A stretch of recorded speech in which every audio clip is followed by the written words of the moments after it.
being outside to me is definitely a really important thing, and that's where I feel happiest.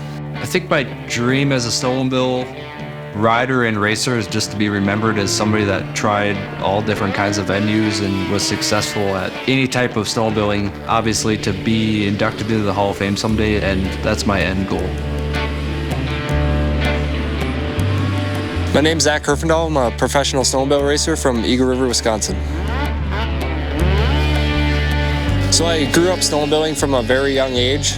Basically, when I could sit on a sled and hold on, we rode around the yard as a family and grew up riding every day we could to and from school. My mom and dad and grandparents, we'd go up to our cabin and we were a big snowmobile family and rode a lot. So that's kind of where it all stemmed from. My love for snowmobiles is definitely what drives my passion to ride and race. The racing comes natural to me when it comes down to the core, like my love for snowmobiles and just riding them, no matter whether it's trail riding, mountain riding, racing at high pace against good competition. I have a huge love for sleds, and that's what drives my passion for sure. I'd say my riding style is a mix of smooth but on the edge for sure. I try to be precise. I really like technical tracks and being one with the sled, but then again, to push those limits and go as fast as you can, you almost have to be on the sketchy side. So it's a good balance. It makes me who I am, and yeah, that's what I would say my riding style is. I think snowmobile racing is unique to me because in cross country we travel across so many different terrains and landscapes. We race on rivers, lakes, fields, ditches, woods, you name it.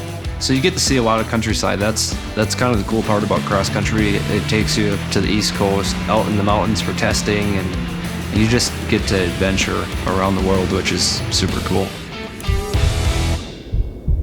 The furthest I've ever ventured out in the wild on a snowmobile is probably out in the mountains with a good group of friends and my dad. We ventured out of West Yellowstone and got up into the mountains and basically got lost way back in the woods. And on our way out, there was grizzly tracks over the top of ours, and it was just a cool experience. You're out in the wilderness and no maps, just kind of going off tracks, and yeah, it was fun. Tracks have definitely been a key part of my passion as far as snowmobiling and even in the UTV side of things. Camso has made awesome product, whether it's ice racing or deep snow or hard snow. We can always find a track that specializes in each condition. We could go way out into the backcountry with tracks, so they've allowed me to explore some pretty cool places. I'm a big outdoors enthusiast, whether it's hunting, fishing, obviously snowmobiling and UTVing. It's our playground, and it's an important place for me to raise my kids and their kids, and hopefully we keep it going forever. My name's Zach Herfindahl. Further is where you'll find me.